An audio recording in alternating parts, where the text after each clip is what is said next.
په امریکا کې په انجلس ځنګل کې چې کومه اور لګېدلې او نو تر اوسه پورې هغه 14,000 ارب روپۍ چې دین هغه تاوان وکړو.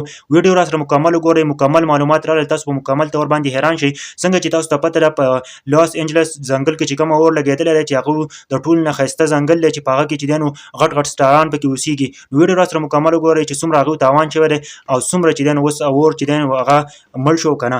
ملګرو څنګه چې تاسو ته پته ده که نه چې اور لګېدلی او تقریبا چې د یو کس کور چې پکې دی نو د 35 میلیون ډالرو چې دی نو یو کور و چې هغه پکې مکمل ختم شوی دی چې هغه پاکستاني چې جوړیږي 1000 کروڑ روپۍ ته جوړیږي، 1000 کروڑ روپۍ ته جوړیږي.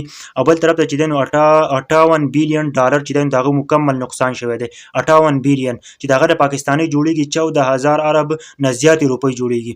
ملګرو بیا د هغه نه پس چې دی نو 10,000 نه زیات کورونه چې دی نو مکمل طور باندې ختم شوي دي. 10,000 کورونه د یو اکټرس کور و چې د هغه 5.1 میلیون ډالر و، میلیون ډالر چې ونه دغه کور باندې هغه باندې جوړ کړی او هغه چې دی نو مکمل طور باندې ختم شوی دی.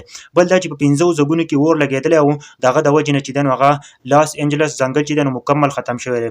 د هغه نه پس چې دی ملګرو وایي دا 30,000 ایکړ چې دی نو دا په هغه کې لګېدلی دی هغه ټوله سوده، لکه چې کومه تاسو په میټرو کې وایي که نه 120 کیلومیټر چې دی نو دا مکمل طور باندې ځنګل ختم شوی دی. او بل طرف ته چې دی که نه په دغلته په دې ځنګل کې چې دی نو هولي ووډ لیکلی دی که نه چې دغه ځای چې دی نو دا ډېر وي آی پي ځای دی که نه چې په دې کې د فلم سټاران چې دي نو هغه پکې هم اوسېږي.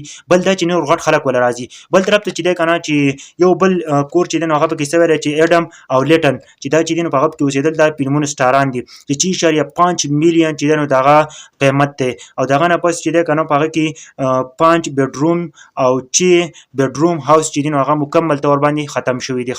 دا چې دی نو نوي معلومات راغلل که نه او څه 6 کسان چې دی نو هغه پکې ختم شوي دي او څه 150 چې دی نو هغه پکې زخمیان دي. حالات مکمل طور باندې خراب دي، په هغه باندې چا د اوسه پورې قابو نه ده کړی که نه چې نوي معلومات راتلل موږ به ستاسو شریکو. په امریکا کې حالات مکمل خراب دي ځکه چې د مسلمانانو سره زیاتی وکړو په فلسطین کې نو الله پاک چې دی نو هغه پې عذاب راوستلو. جی دا نوي معلومات راغلل که نه د نورو معلوماتو لپاره سره چینل ضرور سبسکرایب کړئ.